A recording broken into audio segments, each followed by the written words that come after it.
Assalamualaikum warahmatullahi wabarakatuh. Perkenalkan, nama saya Mulyanti dengan NPM 26011018037 dari kelas A Farmasi Unpad angkatan 2018 akan menjelaskan mengenai manajemen supply. Apa sih yang mau kita bahas? Langsung aja dicek videonya. Pada kesempatan kali ini, kita akan membahas tentang manajemen supply berkaitan dengan perencanaan, pengadaan, dan penyimpanan obat di apotek. Namun, nanti akan dibahas sedikit tentang cara-cara penerimaan obat. Tahap pertama yaitu tentang perencanaan. Perencanaan ini merupakan tahap awal dalam proses pengadaan obat yang memang sangat penting karena berpengaruh terhadap proses selanjutnya.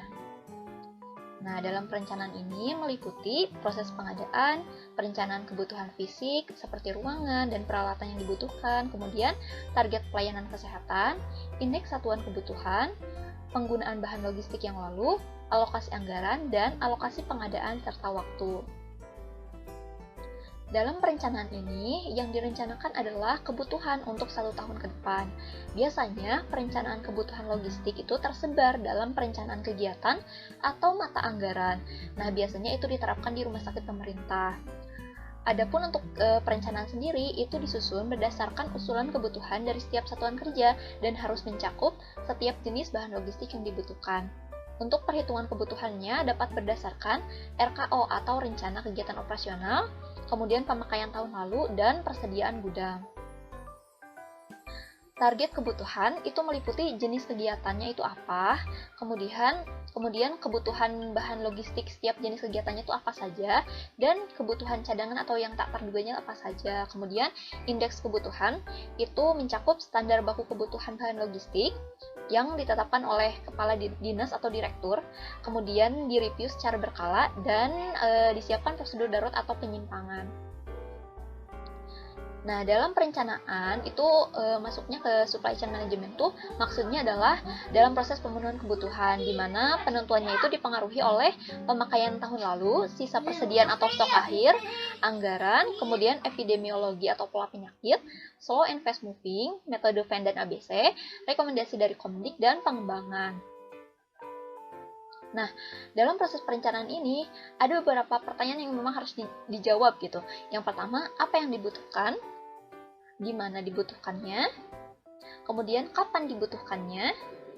Berapa jumlah yang dibutuhkan? Berapa anggaran yang dibutuhkan? Siapa yang mengurusnya? Mengapa barang tersebut dibutuhkan dan bagaimana cara mengadakannya? Nah, kita lanjut ke tahap perhitungan rencana kebutuhan obat. Jadi, ada 3 metode. Metode yang pertama yaitu metode konsumsi. Metode ini digunakan untuk obat atau alat kesehatan yang sudah mempunyai data konsumsi yang mantap, yang tidak bisa dihitung dengan kasus per kasus penyakit. Kemudian, untuk contohnya sendiri, seperti infus cairan dasar, ringer laktat, seperti itu. Kemudian, injeksi generik, kemudian spuit 3 cc, 5 cc, 10 cc, dan infus set. Nah, untuk rumusnya sendiri itu CT sama dengan CA dikali T ditambah safety stock dikurangi sisa stok dengan keterangan itu CT-nya adalah kebutuhan per periode waktu, CA-nya kebutuhan rata-rata waktu dalam bulan, lama kebutuhan, kemudian safety stock. Nah, yang T itu lama kebutuhan kan ya. Nah, untuk menghitung safety stock itu dapat dihitung berdasarkan waktu tunggu atau lead time dibagi jumlah hari per bulan dikali CA. Untuk contoh soalnya sendiri, seperti ini. Seorang tenaga teknik kefarmasian bagian pengadaan SUD Majalaya membeli NSL infus sebanyak 400 infus dengan pembelian setiap 3 bulan sekali. Infus itu dibeli dari PBF di Jakarta dengan waktu tunggunya sekitar 15 hari. Sedangkan sisa stok di rumah sakit hanya ada 200 infus. Harga satuan infusnya 10.000. Berapa anggaran yang harus dikeluarkan untuk membeli sediaan infus tersebut? Maka kita dapat memecahkan soal ini dengan cara diketahui CA-nya itu 400 infus. Kemudian T-nya itu 3 bulan dan lead time-nya itu 15 hari. Untuk sisa stoknya 200 infus ya. Nah, jadi kita hitung dulu safety stock-nya. Safety stock sama dengan lead time per jumlah hari per bulan dikali CA. Jadi 15 yang ini dibagi 30 karena jumlah hari per bulannya 30 dikali 400 yang CA ini sama dengan 200. Jadi safety stock-nya adalah 200 sehingga dari sana kita dapat menghitung anggaran yang harus dikeluarkannya berapa melalui rumus CT dulu. Jadi nanti diperoleh dari perhitungan ini sebanyak 1.200 infus yang ternyata dibutuhkan untuk 3 bulan itu. Jadi anggaran yang harus dikeluarkan yaitu 1.200 infus dikali 10.000 harga satuannya, jadi 12 juta ya kira-kira persiapan atau hal yang harus kita siapkan, anggaran yang harus kita siapkan untuk membeli 1.200 infus. Kita lanjut ke metode selanjutnya, yaitu metode morbiditas atau epidemiologi. Nah, metode ini tuh perencanaan kebutuhan obat dengan kasus penyakit cenderung naik atau turun. Perencanaan kebutuhan penyakit tertentu, terutama penyakit yang memang perlu menggunakan obat mahal. Contohnya tuh obat kanker, albumin, anestesi inhalasi. Kemudian metode ini tuh dapat digunakan untuk program pengembangan pelayanan kesehatan yang baru. Kemudian penyediaan obat full stok di ruangan rawat inap atau ruang tindakan medik. Rumusnya sendiri hanya berbeda satu saja. Kalau yang tadi dikonsumsi itu CA, kalau yang di morbiditas itu CE. Jadi CT sama dengan CE dikali T ditambah safety stock dikurangi sisa stok. Untuk CE-nya sendiri itu perhitungan berdasarkan standar pengobatan. Contoh soalnya, Kalimantan Timur mempunyai banyak wilayah hutan lebat, sehingga pasien gigitan ular di wilayah hulu itu cukup tinggi. RSHIS dalam setiap bulan menerima pasien gigitan ular sebanyak 4 orang setiap bulan. Standar pengobatan untuk gigitan ular tuh anti bisa ular diberikan 2 botol untuk 1 hari, terapinya selama 3 hari. Asam traksenamat diberikan 3 kali injeksi 500 mg selama 3 hari. Ketorolak injeksi 3% diberikan 2 ampul untuk 1 hari selama 3 hari. Cefotaxim injeksi diberikan 2 kali injeksi 1 gram selama 3 hari. Obat-obatan untuk terapi gigitan ular itu hanya tersisa 1 ternyata di RS-nya, sedangkan pembelian setiap 1 bulan sekali dengan waktu tunggunya 4 hari. Jadi, harga untuk 1 kali pemberian standar pengobatan gigitan ular pun ternyata diketahui 500.000. Maka hitunglah berapa obat dalam standar terapi yang harus dibeli dan anggarannya yang harus dikeluarkannya berapa. Nah, kita bisa menghitung CE dulu. CE itu didapat dari rata-rata nanti hasilnya ya. Jadi anti bisa ular sama dengan 2 botol, kan ya tadi dibutuhinnya 2 botol dikali 3 hari karena terapinya 3 hari, diperoleh 6 botol untuk 3 hari pengobatan. Dan jumlah pasien per bulannya berapa kira-kira 4 orang. Jadi kita kalikan didapat 24. Begitupun dengan asam traksenamat, ketorolak, cefotaxim sama. Nanti hasilnya didapat 24, 36, 24 dan 24. Nanti CE-nya adalah dihitung rata-rata standar pengobatannya. Jadi ditambahkan saja 24, 36, 24, 24 dibagi 4 ya, karena 4 ini jenis-jenis obatnya ada 4, jadi hasilnya adalah 27. Kemudian seperti sebelumnya dihitung dulu safety stocknya, yaitu lead time per jumlah hari kali bulan dikali CE, bukan CA ya, CE. Jadi 4, karena ini lead time-nya 4 hari ya tadi. Ini yang lead time-nya 4 hari, ini lead time 4 hari dibagi 30 per bulannya dikali 27 yang C ini diperoleh 3,6, sehingga bisa dibulatkan sekitar 4 ya safety stocknya. Nah, berlanjut karena kita udah punya safety stock, maka kita bisa menghitung tuh CT-nya berapa. CT-nya dapat dihitung sehingga diperoleh nanti 30 nih, 30 obat, kemudian anggaran yang dia harus dikeluarkannya berapa? Karena 30 berarti 30 set, berarti kan 30 set dikali 500.000. Sehingga didapat 15 juta rupiah yang harus dikeluarkan untuk membeli standar pengobatan tersebut. Oke, lanjut, ini metode kombinasi. Jadi ini metode kombinasi antara konsumsi dan metode yang tadi, yang morbiditas atau epidemiologi.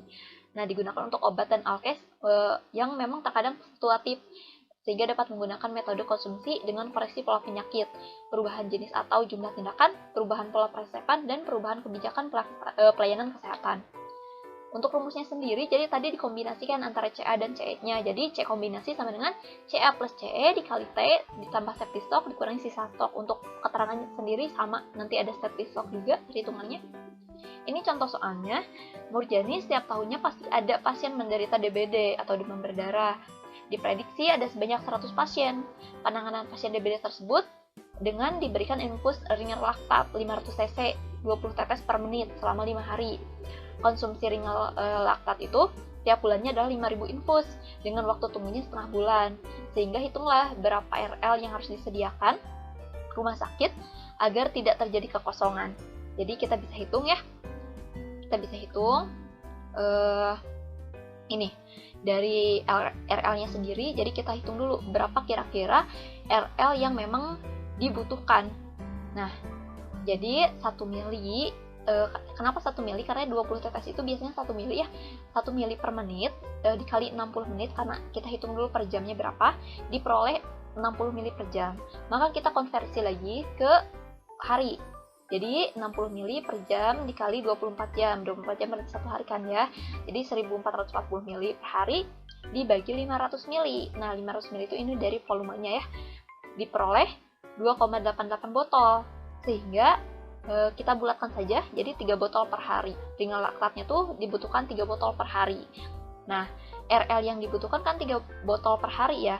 Sedangkan kita butuh buat 5 hari. Nih, buat 5 hari, maka kita kalikan dengan 5 hari, kemudian dikali berapa pasien.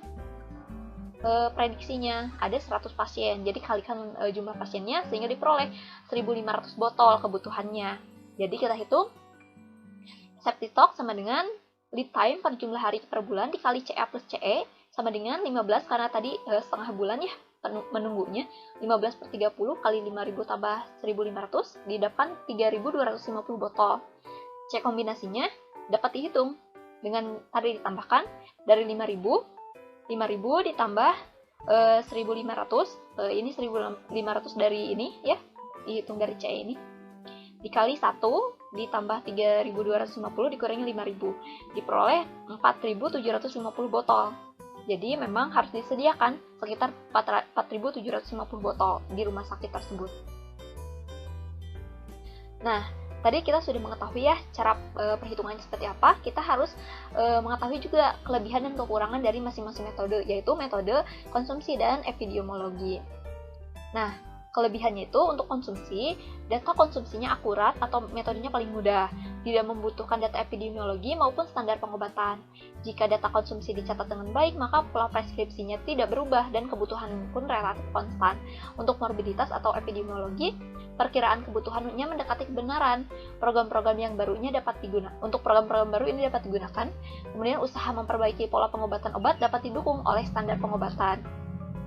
Tapi di balik kelebihan tersebut pasti ada kekurangan ya di masing-masing metode. Yang pertama, data konsumsi itu untuk metode konsumsi ya, data konsumsi, data obat dan data jumlah kontak pasien mungkin sulit untuk didapat. Tidak dapat dijadikan dasar dalam mengkaji penggunaan obat dan perbaikan pola preskripsi. Tidak dapat diandalkan jika terjadi kekurangan stok obat lebih dari 3 bulan, obat yang berlebih atau adanya kehilangan. Untuk yang metode morbiditas, kekurangannya ini lebih banyak ya, yaitu memerlukan waktu yang banyak dan tenaga yang terampil. Data penyakitnya sulit diperoleh secara pasti dan kemungkinan terdapat penyakit yang tidak termasuk dalam daftar atau tidak melapor. Kemudian memerlukan sistem pencatatan dan pelaporan. Pola penyakit dan pola preskripsi tidak selalu sama.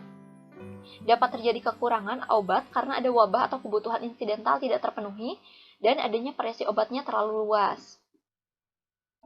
Nah, adapun permasalahan dalam proses perencanaan ini diantaranya permasalahan tersebut bisa jadi karena mutu data tidak optimal, kemudian adanya staf yang kurang memenuhi syarat, pemilihan jenis obat yang kurang tepat untuk beban penyakit yang dihadapi, obat yang terlalu sedikit atau terlalu banyak, memasukkan obat-obat yang kurang diperlukan, kemudian memilih sediaan yang harganya mahal, padahal bentuk sediaan yang memiliki harga lebih murah pun tersedia.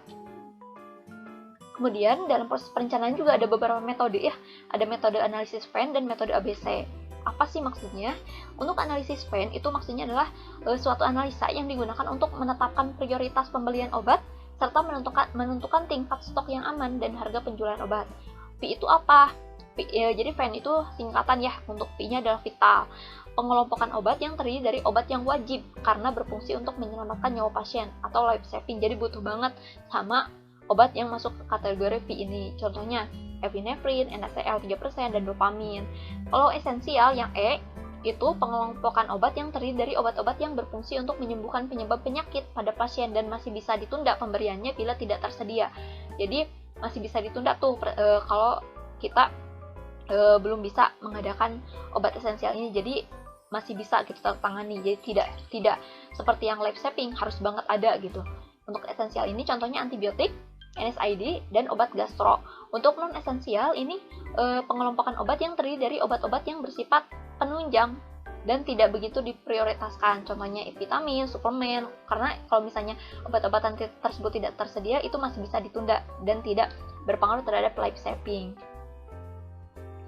Nah, untuk metode ABC itu apa? Merupakan metode yang membantu pengkategorian perbekalan kefarmasian berdasarkan jumlah nilai rupiah yang diinvestasikan menjadi kelas A, B, dan C. Jadi ini sangat berpengaruh terhadap pertimbangan biaya yang dikeluarkan dan juga kepentingannya. Kelas A itu obat dengan jumlah biayanya 70-80%, jadi cukup mahal untuk pengadaannya, tapi jumlah stok yang kita butuhkan hanya 15%. Untuk kelas B itu obat dengan jumlah biaya 15-25% untuk pengadaannya. Jadi ini pertengahan lah ya, dengan jumlah stoknya itu sekitar 30%. Untuk kelas C, obatnya tuh bisa memakan biayanya tuh 5-15% untuk pengadaannya, dan untuk stoknya sendiri banyak, sekitar 55%. Nah, metode ABC dan VN itu dapat dikombinasikan untuk penentuan proses perencanaan. Nah, tadi perencanaan sudah selesai, sekarang beranjak ke pengadaan. Proses pengadaan ini yaitu proses pengadaan barang obat-obatan dan perbekalan farmasi lainnya yang dilakukan oleh karyawan di bidang perencanaan dan pengadaan. Biasanya dilakukan oleh asisten apoteker yang bertanggung jawab kepada apoteker pengelola apotek. Nah, tujuannya apa sih? Untuk merealisasikan kebutuhan yang telah direncanakan dan disetujui. Tadi kan sudah direncanakan tuh, dan kalau misalnya sudah disetujui, maka dapat direalisasikan dengan pengadaan untuk mendapatkan perbekalan farmasi dengan harga yang layak, mutu yang baik, dan pengiriman barang yang terjamin. Nah, pada siklus pengadaan itu tercakup pada keputusan dan tindakan dalam menentukan jumlah obat yang harus diperoleh, harga yang harus dibayar, dan kualitas obat yang diterima. Ada macam-macam pembayaran dalam pengadaan, ada konsinyasi, cash on delivery atau COD, kemudian ada kredit. Nah, penjelasannya sebagai berikut. Untuk konsinyasi, itu merupakan suatu bentuk kerjasama antara apotek dengan suatu perusahaan atau distributor yang menitipkan produknya untuk dijual di apotek, misalnya obat-obat baru, suplemen kesehatan, atau sediaan farmasi, bahkan obat herbal. Jadi untuk tipe pembayaran yang ini tuh, ada perusahaan atau distributor yang menitipkan produknya di apotek. Nanti apoteknya tinggal menjual, nanti keuntungannya ada lagi gitu untuk apotek dan juga untuk perusahaannya. Kemudian yang kedua adalah cash on delivery atau COD. Ini sebenarnya seperti COD seperti biasa, yang seperti telah kita ketahui seperti biasanya. Nah, metode pembayaran ini di mana apoteker bisa membayar pesanan secara tunai pada saat pesanan tiba di tujuan dan dilakukan kepada kurir yang mengantarkan barang. Jadi kalau misalnya barang atau produk yang kita pesan sampai ke apotek, kemudian barulah kita bisa membayar. Jadi kita tidak membayar duluan saat pemesan, tapi ketika barangnya sampai baru kita bayar kepada kurir yang mengantarkan. Nah, kemudian metode yang ketiga yaitu atau tipe yang ketiga adalah kredit. Jadi pengadaan yang dilakukan dengan membayar kembali dengan jangka waktu yang ditentukan, biasanya 21 hari atau 3 minggu, dan tenaga teknik kefarmasian harus mengingatkan apoteker untuk membayar utang 2 hari sebelum sales datang.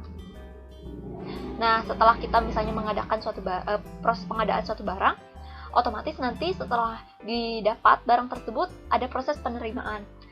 Nah, kita bahas tentang tata cara penerimaan.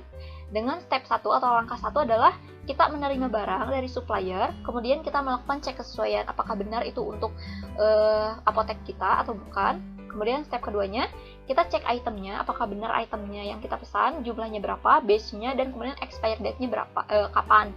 Kemudian kalau misalnya sudah sesuai, maka kita catat di buku penerimaan, dilanjutkan dengan input di SIM farmasi, kemudian catat di kartu stok, dan tahap yang terakhir adalah menyusun barang untuk meletakkan produk-produk yang kita pesan agar sesuai dengan tempatnya.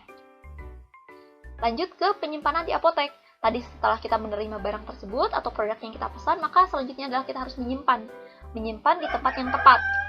Nah, untuk prosesnya tuh apa sih penyimpanan? Yaitu merupakan suatu aktivitas menyimpan dan memelihara agar persediaan farmasi yang diterima tuh aman, terhindar dari rusaknya mutu obat, pencurian, ataupun kebakaran. Tujuannya memelihara mutu persediaan farmasi agar tetap terjaga ya.